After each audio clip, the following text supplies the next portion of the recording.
இன்றைய திருப்பலியானது மரித்த சூசைராஜ் இவருடைய முதலாம் ஆண்டு திருப்பலியாகவும் மற்றும் குழந்தை சுவாமி குடும்பத்தில் மரித்த ஆன்மாக்களுக்காகவும் Parasakthi Josephine Nadar, Maria Louisa, Padma, Francis இவருடைய ஆன்ம இளைப்பாற்றிக்காகவும் இன்று பிறந்த நாள் கொண்டாடும் அருள் அமுதா உக்கு நன்றியாகவும் திருப்பலி ஒப்பு கொடுக்கப்படுகின்றது.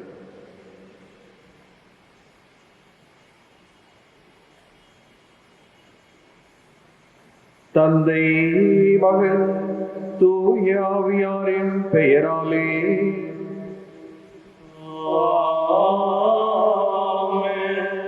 நம் ஆண்டவராகிய இயேசு கிறிஸ்துவின் அருளும் கடவுளின் அன்பும் தூய ஆவியாரின் தோழமையும் உங்கள் அனைவரோடும் இருப்பதாக.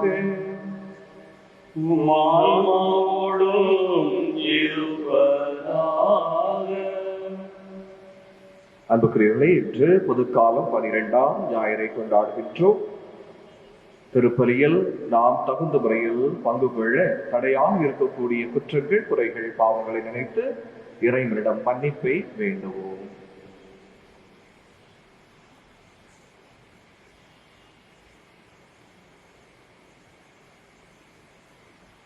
எல்லாம் வல்ல இறைவனிடமும் சகோதர சகோதரிகளிடமும் நான் பாவி என்று ஏற்றுக்கொள்கிறேன். ஏனெனில் என் சிந்தனையாலும் சொல்லாலும் செயலாலும் கடமையில் தவறியதாலும் பாவங்கள் பல செய்தேன். என் பாவமே, என் பாவமே, என் பெரும் பாவமே. ஆகையால் எப்பொழுதும் கன்னியான தூய மரியாதையும் வானதூதர் புனிதர் இறைவரையும் சகோதர சகோதரிகளையும் உங்களையும் நம் தேவனாகிய ஆண்டவரிடம் எனக்காக வேண்டிக் கொள்ளும் என்றார்கள். எல்லாம் வல்ல இறைவன் நம் மீது இரக்கம் வைத்து நம் பாவங்களை மன்னித்து நம்மை நிலை வாழ்வுக்கு அழைத்து செல்வாராக.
மன்றாடுவோமாக.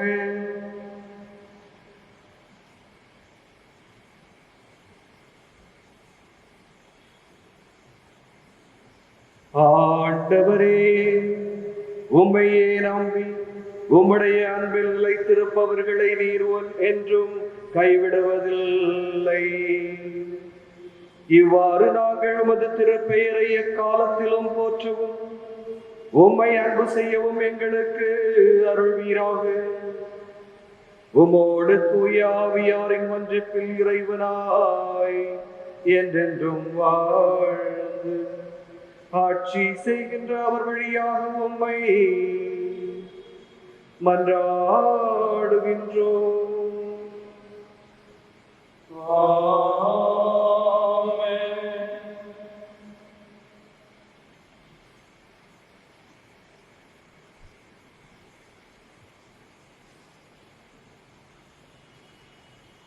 இறைவாக்கினர் எரேமியா நூலிலிருந்து வாசகம்.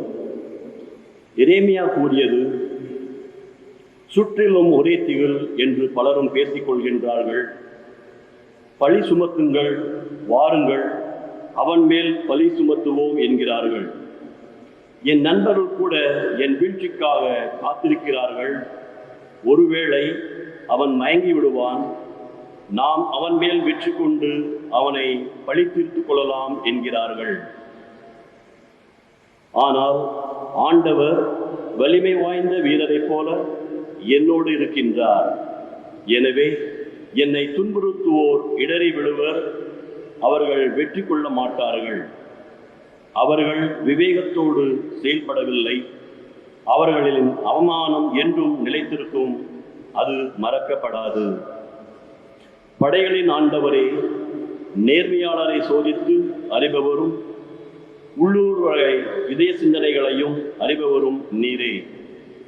நீர் என் எதிரிகளை பழி வாங்குவதை நான் காண வேண்டும், ஏனெனில் என் வழக்கை உம்மிடம் எடுத்துரைத்துள்ளேன். ஆண்டவருக்கு புகழ் பாடுங்கள், அவரை புகழ்ந்தேத்துங்கள், ஏனெனில் அவர் வறியோரின் உயிரை தீயோரின் பிடிநின்று விடுவித்தார். ஆண்டவர் வழங்கும் அருள்வாக்கு.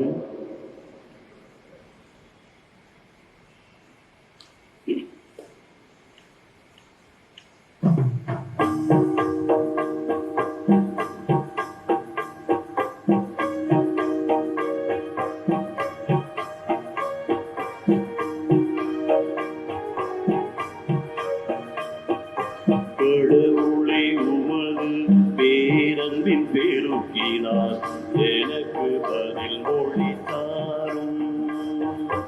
கடவுளே, உமது பேரன்பின் பெருக்கினார் எனக்கு பதில் மொழி தாரும்.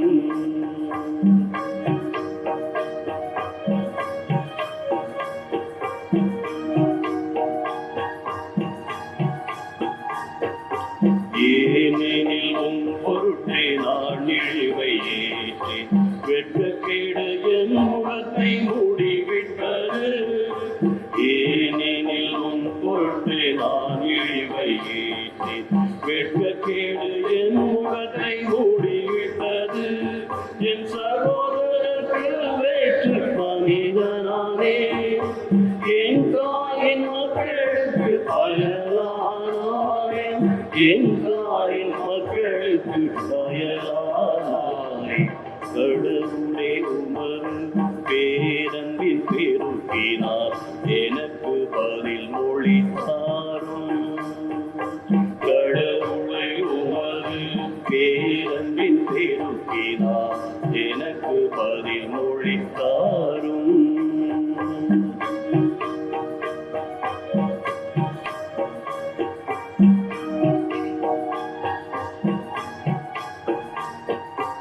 உமது இல்லத்தில் எனக்குள்ள ஆர்வம் என்னை மிகுதியாய் எரித்திட்டது.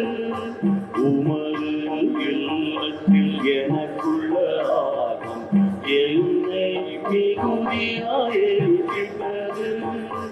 உம்மை படித்து இழிவாய் பேசியர் பழி சொற்கள் என் மீது விழுந்தன. பழி சொற்கள் என் மீது விழுந்தன. கடவுளை, உமது பேரன்பின் பெருக்கினார் எனக்கு பதில் மொழி தாரும். கடவுளை, உமது பேரன்பின் பெருக்கினார் எனக்கு பதில் மொழி தாரும்.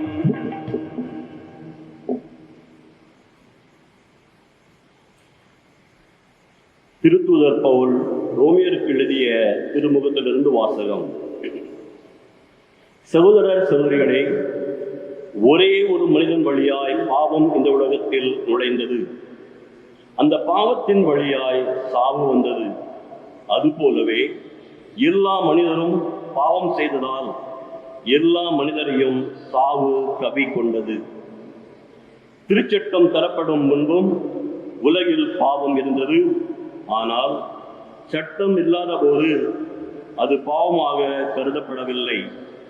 ஆயினும் ஆதாம் முதல் மோசே வரையில் இருந்தவர்கள் ஆதாமை போல் கடவுளின் கட்டளையை மீறி பாவம் செய்யவில்லை.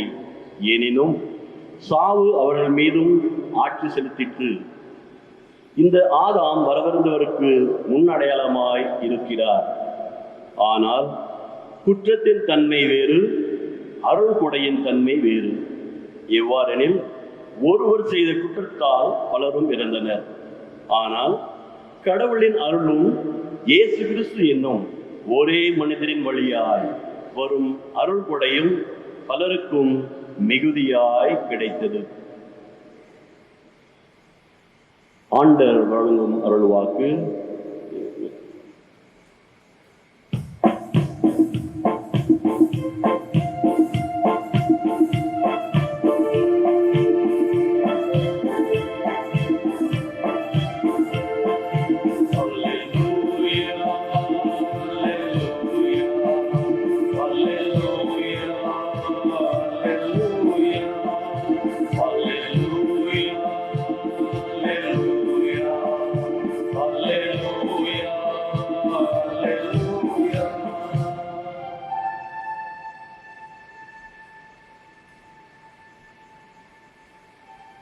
உண்மையை வெளிப்படுத்தும் தூய ஆவியார் என்னை பற்றி சான்று பகர்வார். நீங்களும் சான்று பகர்வீர்கள் என்கிறார் ஆண்டவர். அல்லேலூயா, அல்லேலூயா, அல்லேலூயா, அல்லேலூயா. ஆண்டவர் உங்களோடு இருப்பாராக.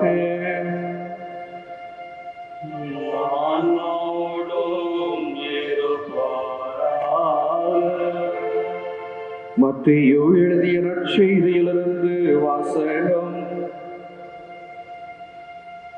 ஆண்டவரே, மாட்சி உமக்கே.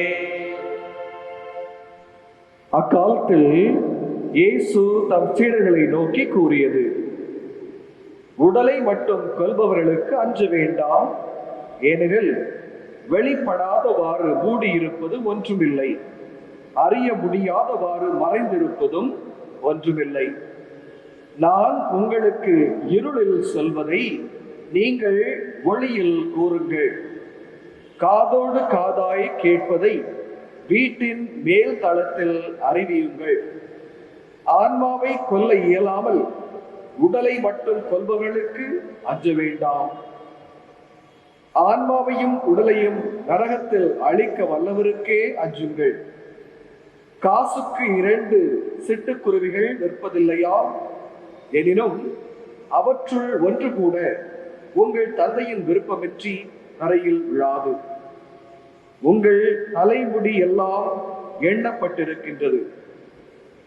சிட்டுக்குருவிகள் பலவற்றை விட நீங்கள் மேலானவர்கள். எனவே அஞ்சாதிருங்கள். மக்கள் முன்னிலையில் என்னை ஏற்றுக்கொள்பவரை விண்ணுலகில் இருக்கும் என் தந்தையின் முன்னிலையில் நானும் ஏற்றுக்கொள்வேன். மக்கள் முன்னிலையில் என்னை மறுதலிப்பவர் எவரையும் விண்ணுலகில் இருக்கின்ற என் தந்தையின் முன்னிலையில் நானும் மறுதலிப்பேன். ஆண்டவரின் அருள்வாக்கு. கிறிஸ்துவே, உமக்கு புகழ்.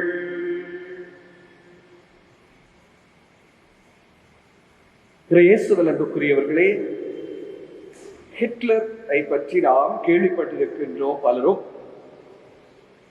இந்த ஹிட்லரானவன் மக்களை கான்சென்ட்ரேஷன் கேம்ப் என்ற சிறைச்சாலையில் கொண்டு சென்று அவர்களை அணு அணுவாக சித்திரவதை செய்து கொலை செய்து கொண்டிருந்தார்.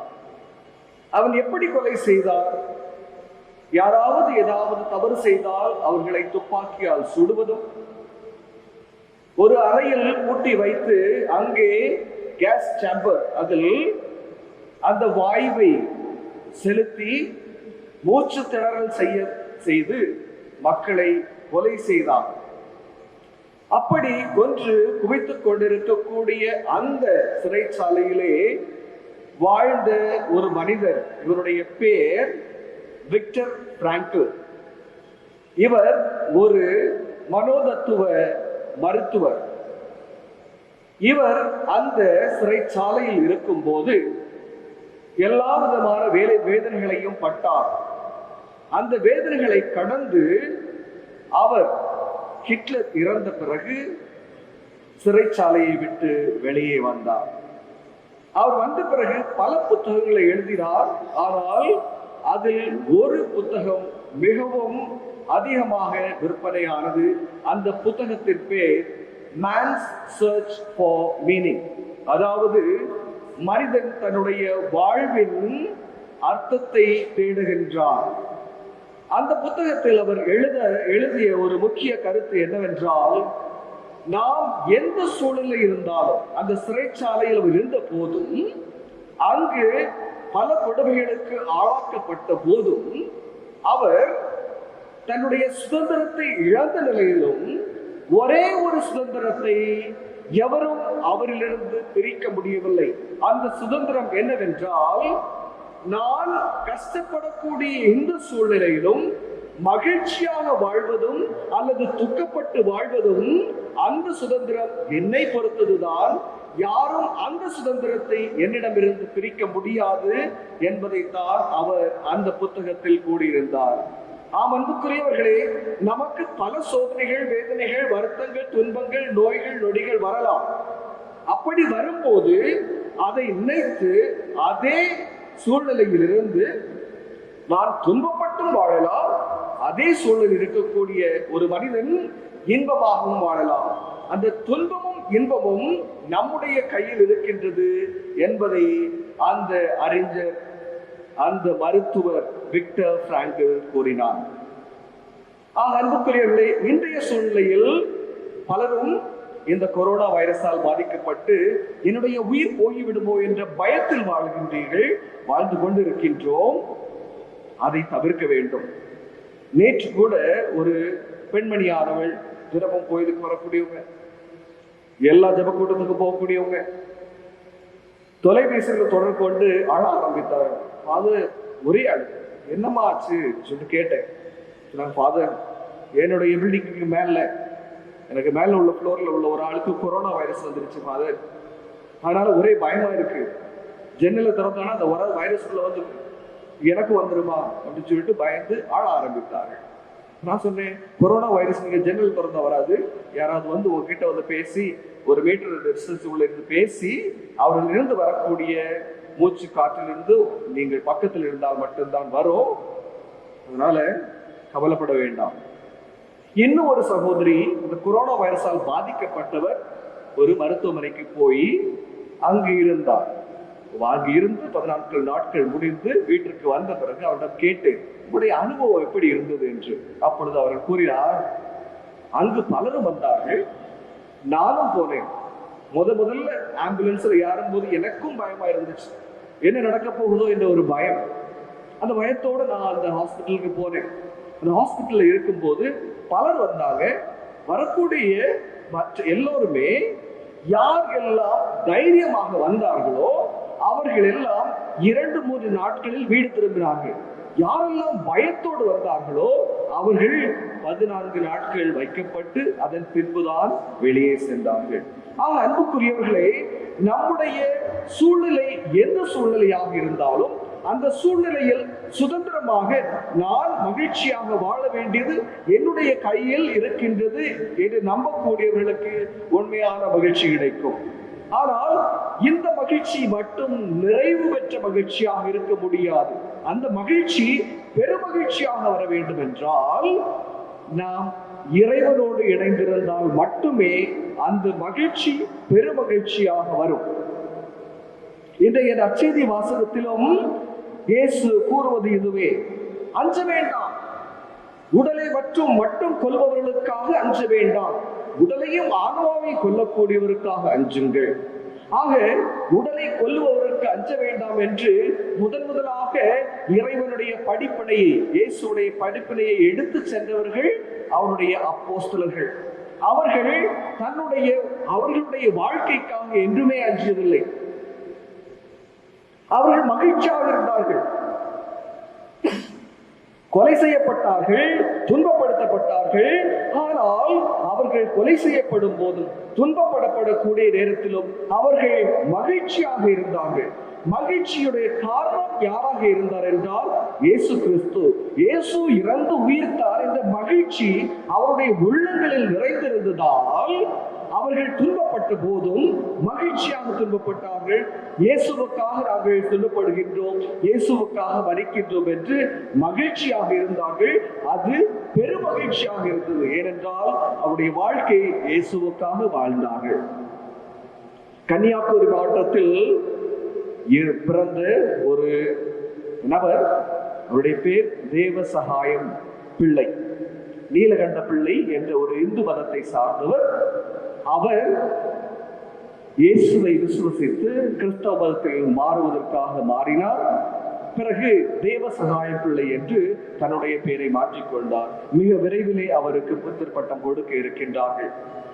ஆக இந்த மனிதர் இயேசுவை பின்பற்றுகிறார் என்பதற்காக அவருக்கு என்ன தண்டனை கொடுத்தார்கள்?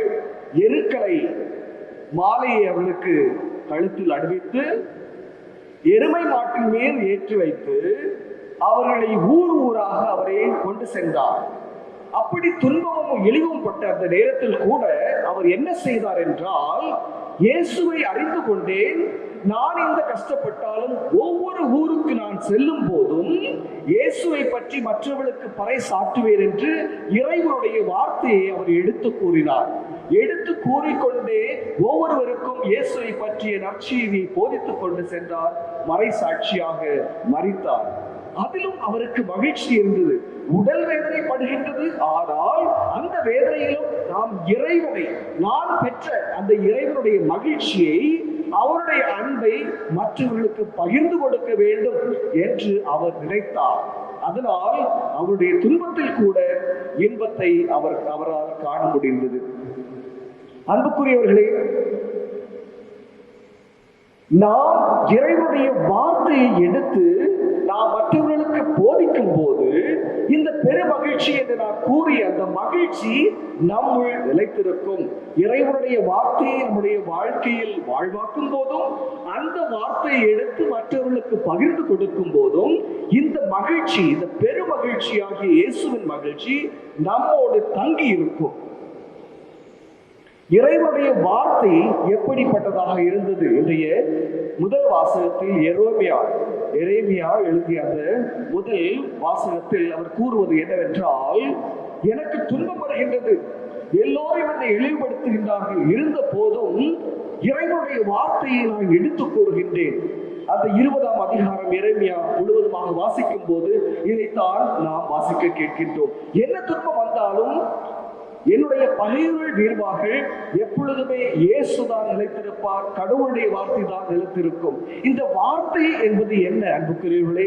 வார்த்தையும் இயேசுவும் ஒன்றுதான். இயேசுதான் வார்த்தை, வார்த்தை தான் இயேசு.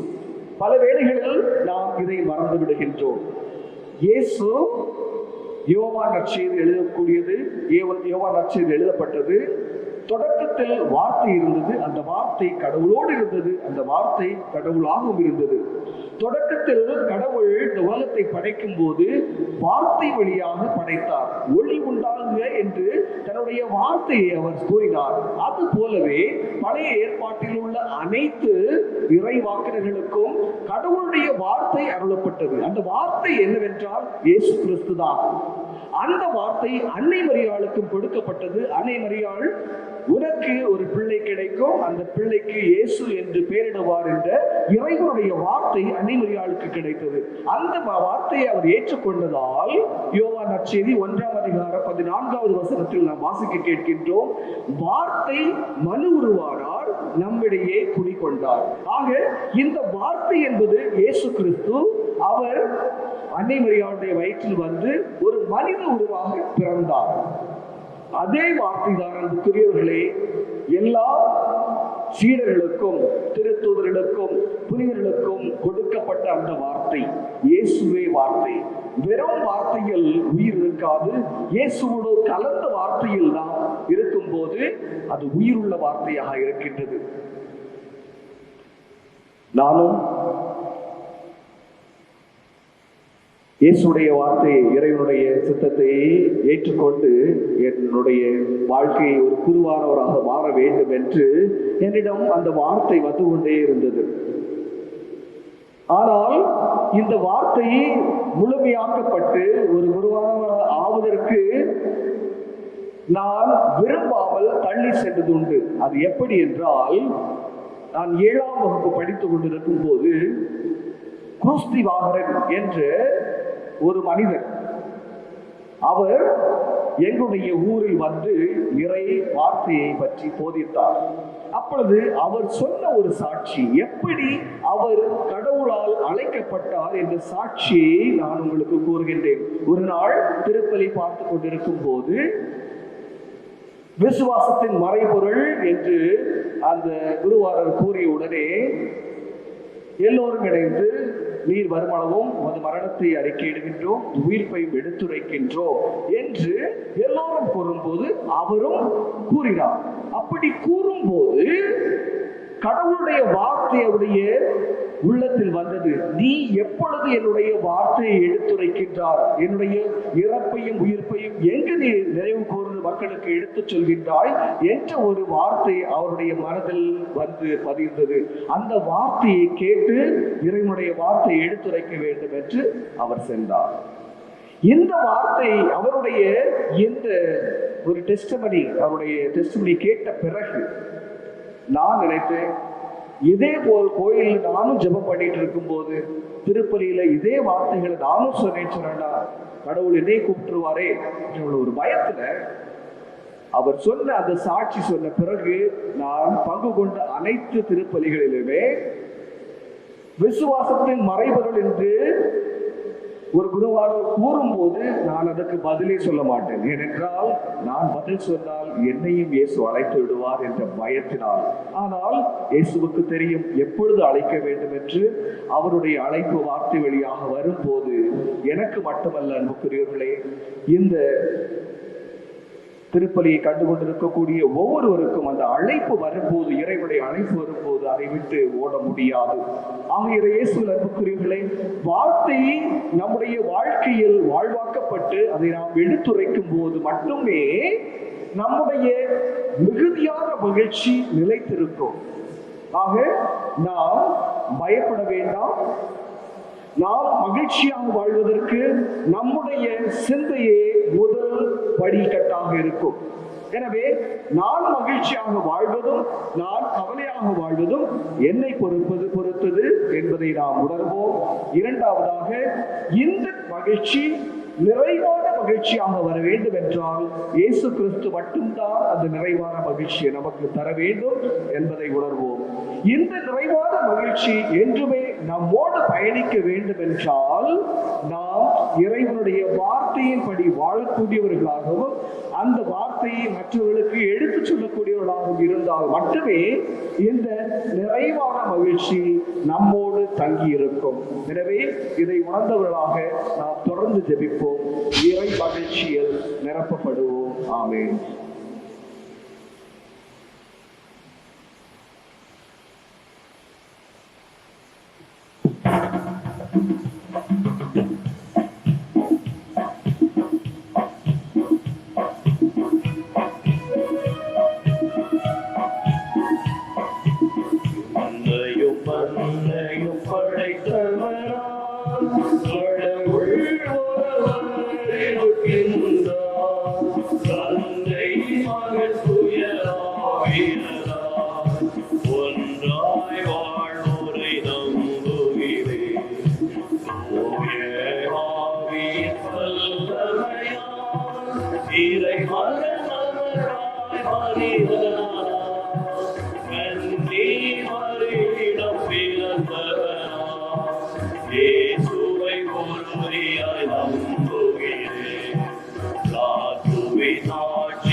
நம்முடைய விண்ணப்பங்களையும் வேண்டுதல்களையும் இறைவன் பாதம் எடுத்து வைப்போம்.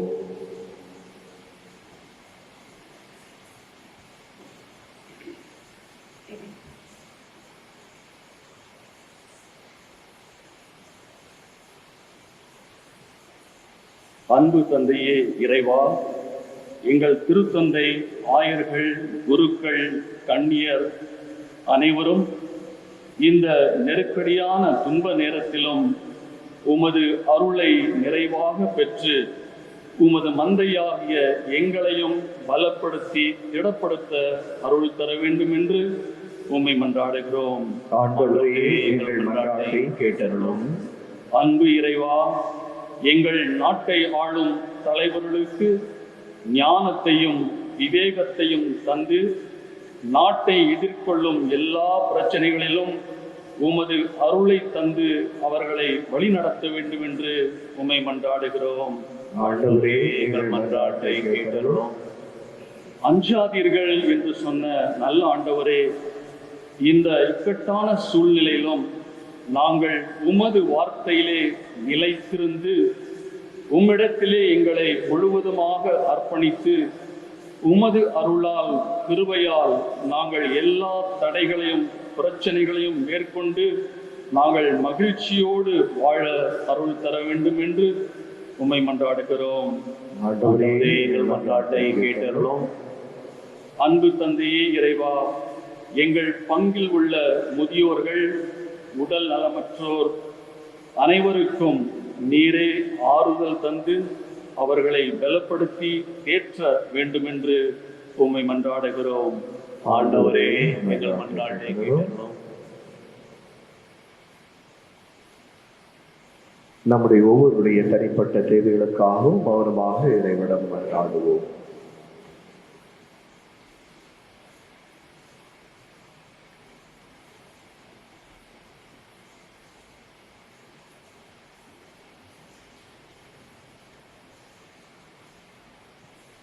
இந்த மன்றாட்டுக்களை எல்லாம் எங்கள் ஆண்டவராகிய கிறிஸ்துவை பார்த்து மன்றாடுகின்றோம். ஆமென்.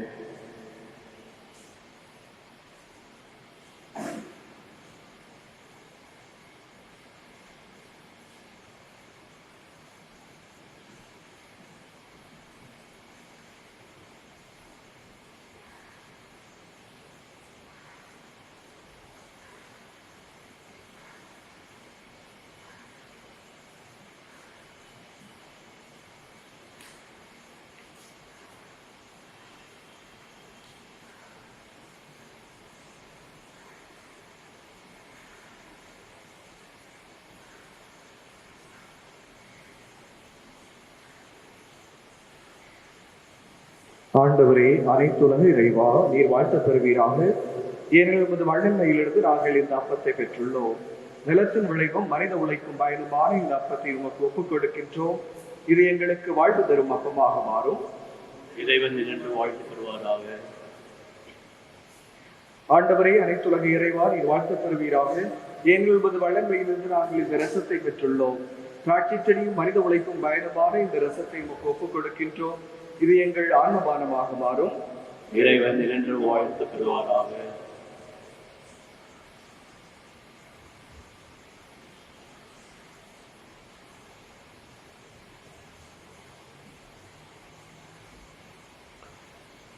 சகோதர சகோதரிகளே, என்னுடையதும் உங்களுடையதுமான இப்பலி எல்லா வல்ல தந்தையாக இறைவனுக்கு ஏற்றதாகும்படி மன்றாடுங்கள். ஆண்டவர் தமது பேரின் புகழ்ச்சிக்காகவும் மாட்சிக்காகவும் அது நன்மைக்காகவும் உடைய திரு அவை அனைத்தின் நலனுக்காகவும் உமது கையிலிருந்து இப்பலியை ஏற்றுக்கொள்வாராக. ஆண்டவரே, எங்களை உம்மோடு ஒப்புரவாக்கும் இப்புகழ்ச்சி பலியை ஏற்றருளும். அதனால் நாங்கள் தூயோராக்கப்பட்டு உம்மை மகிழ்விக்கும் எங்கள் மனங்களில் காணிக்கைகளை உமக்கு அளித்திட அருள்வீராக. எங்கள் ஆண்டவராகிய கிறிஸ்து வழியாக உம்மை மன்றாடுகின்றோம்.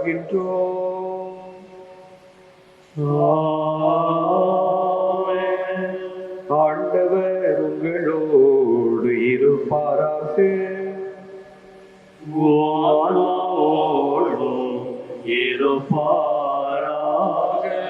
இது எங்களை மேலே எழுப்புங்கள். ஆண்டவரிடம் எழுப்பியுள்ளோம். நம் இறைவனாகிய ஆண்டவருக்கு நன்றி கூறுவோம். அது தகுதியும் நீதியுமானதே. ஆண்டவரே, தூயவரான தந்தையே, என்றும் உள்ள எல்லாம் வல்ல இறைவா, எங்கள் ஆண்டவராகிய கிறிஸ்து வழியாக எந்நாளும் எவ்விடத்திலும் நாங்கள் உமக்கு நன்றி செலுத்துவது மெய்யாகவே தகுதியும் நீதியுமாகும், எங்கள் கடமையும் மீட்புக்குரிய செயலுமாகும். கிறிஸ்துவில் அனைத்தையும் புதுப்பிக்கவும் அவருடைய நிறைவில் நாங்கள் அனைவரும் பங்கு பெறவும் நீர் திருவுளமானீர். ஏனெனில் கடவுள் வடிவில் விளங்கிய அவர் தம்மையே வெறுமையாக்கி சிலுவையில் சிந்திய தமது இரத்தத்தால் யாவும் அமைதி பெறச் செய்தார். எனவே அவர் அனைத்திற்கும் மேலாக உயர்த்தப்பட்டு தமக்கு கீழ்ப்படிவோர் அனைவருக்கும் நிலையான மீட்பின் காரணரானார்.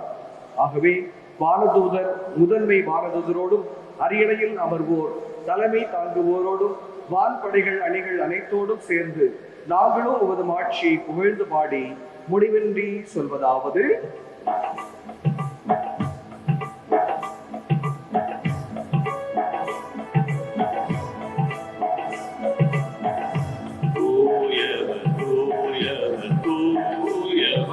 வான்படைகளின் கடவுளாம் ஆண்டவர், விண்ணகமும் மண்ணகமும் உமது மாட்சியால் நிறைந்துள்ளன.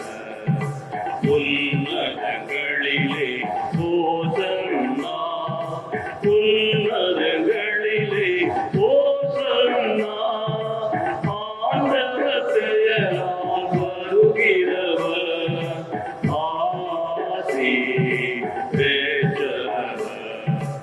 உன்னதங்களிலே ஓசன்னா, உன்னதங்களிலே ஓசன்னா. ஆண்டவரே, மெய்யாகவே தூயவர், தூய்மை அனைத்திற்கும் ஊற்று. ஆகவே உடைய ஆவியை பொழிந்து காணிக்கைகளை தூய்மைப்படுத்த உண்மை வேண்டுகின்றோம். இவ்வாறு எங்கள் ஆண்டவர் இயேசு கிறிஸ்துவின் உடலும் இரத்தமுமாக எங்களுக்கு இவை மாறுவனமாக. அவர் பாடுபட உளம் கனிந்து தம்மை கையளித்த போது அப்பத்தை எடுத்து நன்றி செலுத்தி அதை பெற்று தம் சீடர்களுக்கு அளித்து கூறியதாவது: அனைவரும் இதிலிருந்து பெற்று உண்ணுங்கள், ஏனெனில் இது உங்களுக்காக கையளிக்கப்படும் என் உடல். ஆராதிக்கின்றோம், நாங்கள் ஆராதிக்கின்றோம் இயேசுவின் உடலை ஆராதிக்கின்றோம். ஆராதிக்கின்றோம், ஆராதிக்கின்றோம் இயேசுவின் உடலை ஆராதிக்கின்றோம்.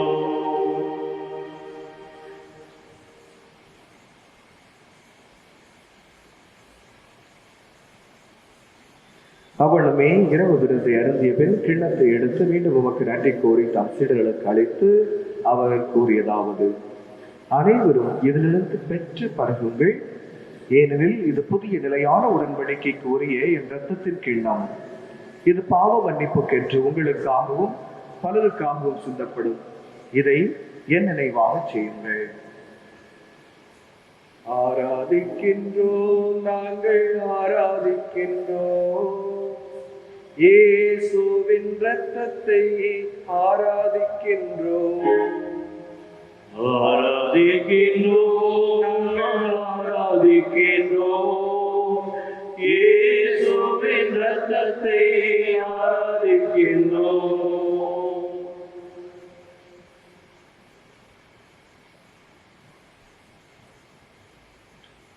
நம்பிக்கையின் மறைபொருள்.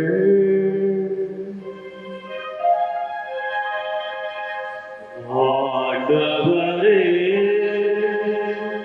நீர் வருமளவும் உமது இறப்பினை அறிக்கையிடுகிறோம்,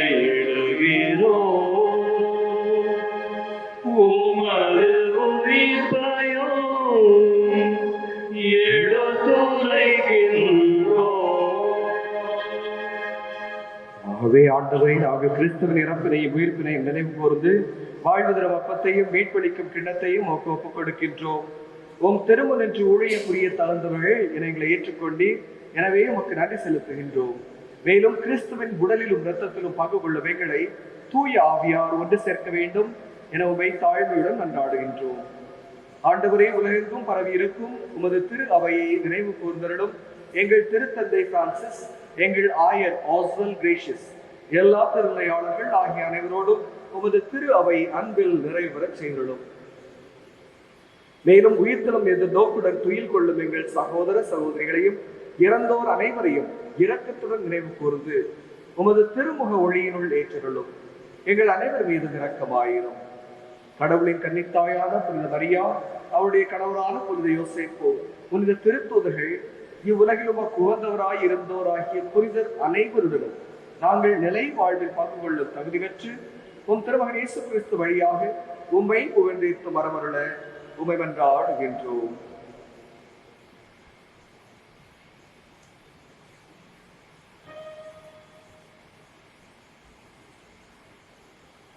இவர் வழியாக இவரோடு இவரில் எல்லாம் வல்ல இறைவனாகிய தந்தையே, தூய ஆவியாரின் ஒன்றிற்குள் எல்லா புகழும் ஆட்சியும் என்றென்றும் உமக்கு உரியதே.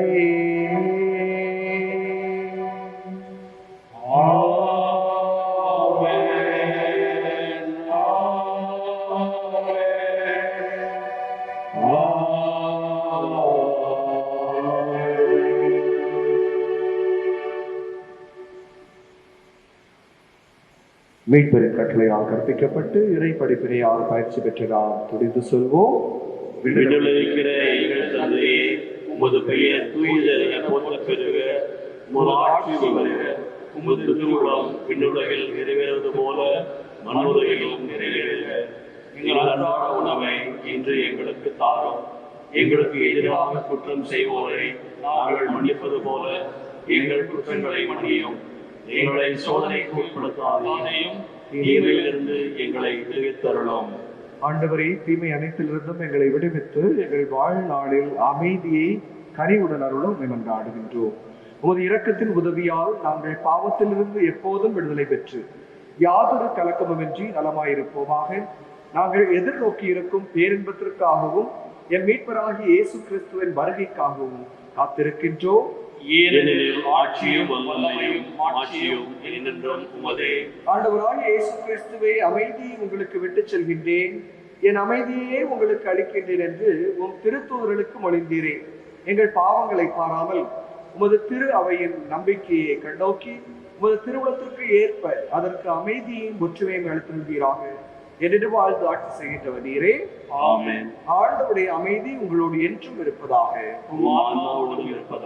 ஒருவர் ஒருவரை பார்த்து முகமலர்ச்சியுடன் உங்கள் சமாதானத்தை தெரிவித்துக் கொள்ளுங்கள்.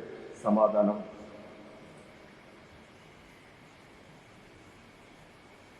உலகின் பாவங்கள் போக்கும் இறைவனின் செம்மறியே, எங்கள் இரக்கமாயிரும்.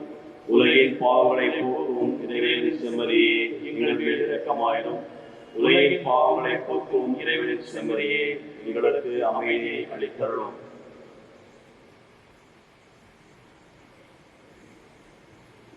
இதோ இறைவனின் செம்மறி, இதோ உலகின் பாவங்களை போக்குகின்றவர். செம்மறியின் விருந்துக்கு அழைக்க பெற்றோர் பேறு பெற்றோர். ஆண்டவரே, நீர் நிலத்தில் எழுந்தருள நான் தகுதியற்றவன். ஆனால் ஒரு வார்த்தை மட்டும் சொல்லிவிடும், என் ஆன்மா நலமடையும்.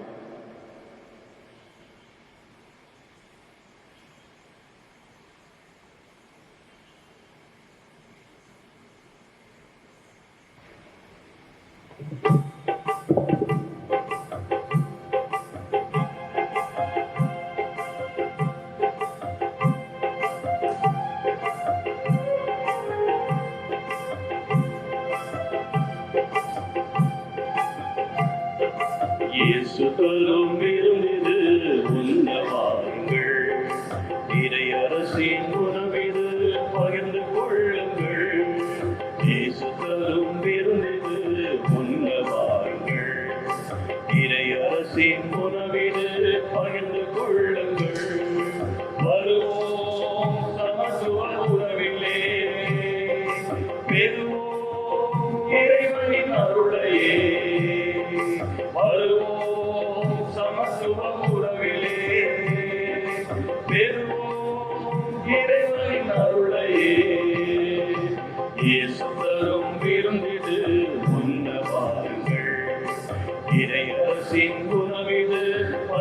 கொள்ளுங்கள்.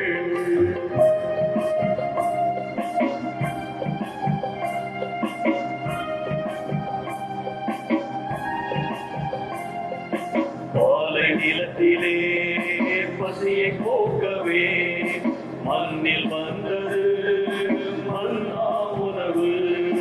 பாலை நிலத்திலே பசியை போக்கவே மண்ணில் வந்தது மன்னா உணவு. இன்று வாழும் மக்களின் துயரை போக்கவே தேடி வந்தது இந்த தெய்வீக உணவு. வருவோம் சமத்துவ உறவிலே, பெறுவோம் இறைவனின் அருளையே. வருவோம் சமத்துவ உறவிலே, பெறுவோம் இறைவனின் அருளையே. இயேசு தரும் விருந்திது உண்ண வாருங்கள். இறையரசின் உணவிது பகிர்ந்து கொள்ளுங்கள். இயேசு தரும் விருந்திது உண்ண வாருங்கள். இறையரசின் உணவிது பகிர்ந்து கொள்ளுங்கள்.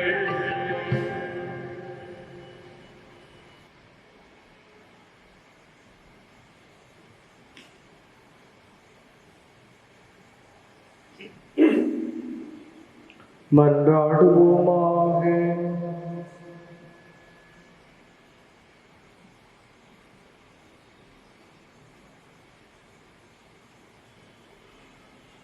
ஆண்டவரே, உமது திருமகனின் உயர் மதிப்புள்ள உடலாலும் இரத்தத்தாலும் ஊட்டம் பெற்று புதுப்பிக்கப்பட்ட நாங்கள் உமது கனிவை கெஞ்சி கேட்கின்றோம்.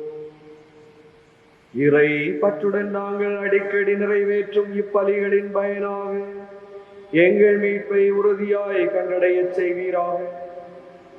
எங்கள் ஆண்டவராகிய கிறிஸ்து வழியாக உம்மை மன்றாடுகின்றோம்.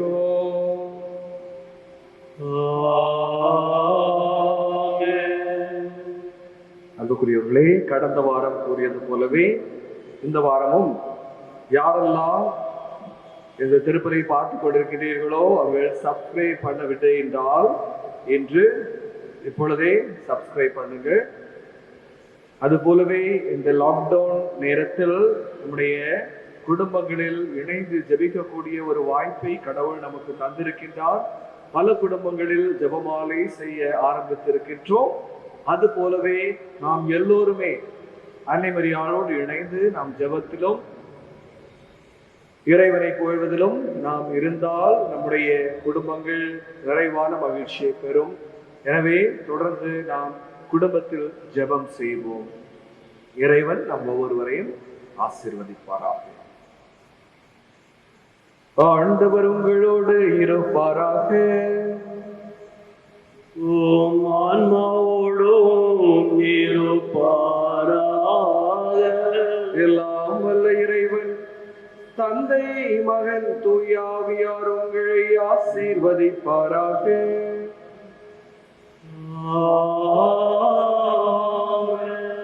சென்று வாழுங்கள், திருப்பலி நிறைவேறிற்று. இறைவனுக்கு நன்றி. தூய மிக்கேல் அதிதூதரை நோக்கி மன்றாட்டு. தூய மிக்கேல் அதிதூதரே, இறைவனின் அணியில் புகழ் பெற்றவரே, தேவதூதர்களின் தலைவரே, இறைவனுக்கு எதிராக எழுப்பிய அலகைகளை எதிர்த்து போர் புரிந்து அவைகளது ஆணவத்தை அடக்கி நித்திய நரகத்தில் தள்ளிய வானவர் தலைவரே, இறைவன் சித்தத்திற்கு என்றும் அமைந்து தாட்சியில் உயர்ந்து புகழ்பெற்ற அதிதூதரே, மனிதரை படுகுழியில் தள்ளி பழிவாங்க கொடித்தழும் பசாசின் முயற்சிகளை தகர்த்தெறிந்து இறை மக்களை வல்லமையுடன் பாதுகாக்கும் காவலரே, இறை மக்களுக்கு எண்ணற்ற நன்மை செய்பவரே, எங்களை உமது பாதுகாவலில் வைக்கின்றோம். பசாசின் பிடியிலிருந்து எங்களை விடுவித்தருளும். இறைவனில் நாங்கள் என்றும் நிலைத்திருக்க எங்களுக்காக மன்றாடும். ஆமென். புனித மிக்கேல் அதிதூதரே, எங்களுக்காக வேண்டிக் கொள்வோம்.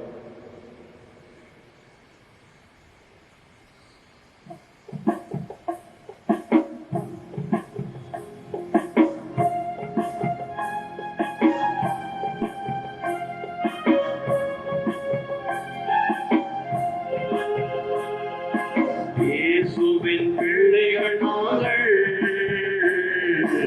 எப்போதும் மகிழ்ந்திருப்போம். இயேசுவின் பிள்ளைகளே எப்போதும் மகிழ்ந்திருங்கள். இயேசுவின் பிள்ளைகள் நாங்கள்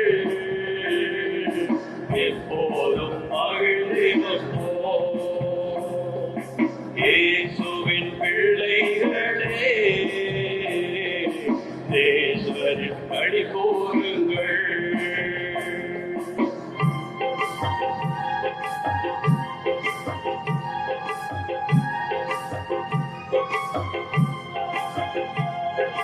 சின்ன